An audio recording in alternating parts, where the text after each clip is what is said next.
ओडिशामधून एक अत्यंत धक्कादायक अशी बातमी।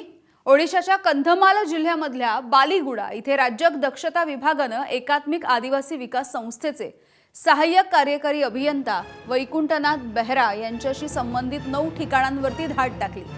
ओडिशाच्या वैकुंठनाथ बेहरा यांच्यावरती बेहिशेबी मालमत्ता बाळगल्याचा आरोप आहे, ज्यामुळे बेहरा यांच्या सगळ्या ठिकाणांवरती एकाच वेळी छापेमारी करण्यात आली।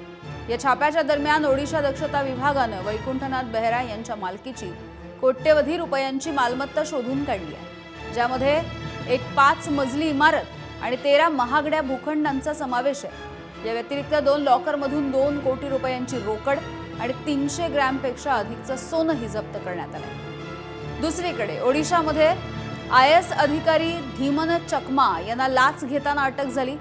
10 लाख रुपयांची लाच घेताना त्यांना रंगेहात पकडले। अटकेच्या नंतर धीमन हे यांच्या घरी झाडाझडती घेतली असता रोख 47 लाख रुपये जप्त झालेत। दरम्यान IAS धीमन चकमा यांच्यावरती आता निलंबनाची कारवाई करण्यात आली।